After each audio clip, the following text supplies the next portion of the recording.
తాకట్లో ఉన్న మీ బంగారాన్ని విడిపించి ఆ రోజు ఆన్లైన్ రేటుకి కొంటాం. Sharma gold company.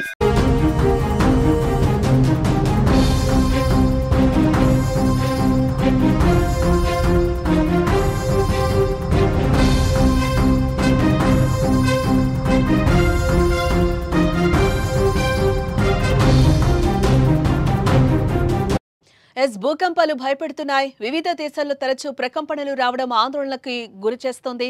మయన్మార్, థాయిలాండ్లో సంభవించిన భూకంపాలు మిగిల్చిన విషాదాన్ని ఇంకా మరిచిపోక ముందే తాజాగా ఆఫ్ఘనిస్తాన్లో భూకంపం సంభవించింది.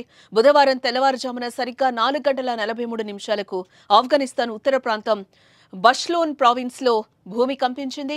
ఉపరితలం నుంచి 121 కిలోమీటర్ల లోతున టెక్టానిక్ ప్లేట్స్లో చోటు చేసుకున్న కదలికల వల్ల భూ ప్రకంపనలు వచ్చినట్టు యూరోపియన్ మిడ్టెరైన్ సెస్మాలజీ సెంటర్ వెల్లడించింది.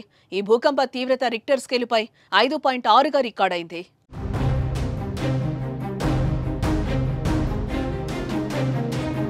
దీంతో ఆఫ్ఘనీలు ఉలిక్కిపడ్డారు. ప్రాణభయంతో ఇళ్ల నుంచి పరుగులు తీశారు. అయితే భూకంపం వల్ల ప్రాణ ఆస్తి నష్టం సంభవించినట్లు ఇప్పటి వరకు సమాచారం అందలేదు. కొన్ని చోట్ల పలు నివాసాలు బీటలు వారినట్లు తెలుస్తోంది. ఆఫ్ఘనిస్తాన్తో పాటు పక్క దేశాలు తజికిస్తాన్, కిర్గిస్తాన్లను కూడా ప్రకంపనలు చోటు చేసుకున్నాయి. భారతదేశానికి కూడా ప్రకంపనలు తాకాయి. దేశ రాజధాని ఢిల్లీతో పాటు జమ్మూ కాశ్మీర్ సహా పలు ఉత్తరాది రాష్ట్రాల్లో తెల్లవారుజామున స్వల్ప భూకంపం సంభవించింది. జమ్మూ కాశ్మీర్లోని కిష్ట్వార్లో ఉదయం 5:14 భూకంపం వచ్చింది. రిక్టర్ స్కేలుపై దీని తీవ్రత 2.4గా గుర్తించారు. భూకంపాలు సంభవించే అవకాశం అత్యధికంగా ఉండే దేశాలతో కూడిన రింగ్ ఆఫ్ ఫైర్లో ఆఫ్ఘనిస్తాన్ లేదు. అయినప్పటికీ ఈ మధ్య కాలంలో ఇక్కడ తరచూ భూకంపాలు రావడం ఆ దేశ ప్రజలు భయంతో వణికిపోతున్నారు. 2023 అక్టోబర్లో ఆఫ్ఘనిస్తాన్ పశ్చిమ ప్రాంతాల్లో సంభవించిన భారీ భూకంపంలో అంచనాలకు మించి ప్రాణ ఆస్తి నష్టం సంభవించింది. హెరాత్ సిటీలో భూమి ప్రకోపించిన ఘటనలో 1500 మంది వరకు మరణించారు. వేలాది మంది గాయపడ్డారు.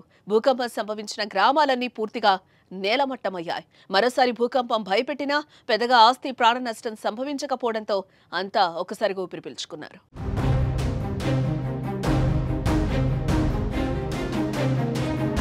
కొన్ని రోజుల క్రితం మయన్మార్, థాయిలాండ్లో వచ్చిన భూకంపం తీవ్ర విషాదాన్ని మిగిల్చింది. వందలాది మంది చనిపోయారు. భారీగా ఆస్తి నష్టం వాటిల్లింది. అయితే ఆ తర్వాత నుంచి ప్రతిరోజు ప్రపంచవ్యాప్తంగా ఏదో ఒక దేశంలో భూమి కంపిస్తూనే ఉంది. మన దేశంలో కూడా ఈ ప్రభావం ఉంది. కొన్ని రోజులుగా ఉత్తరాది రాష్ట్రాల్లో, మరీ ముఖ్యంగా ఈశాన్య ప్రాంతాల్లో స్వల్ప భూ ప్రకంపనలు చోటు చేసుకుంటున్నాయి.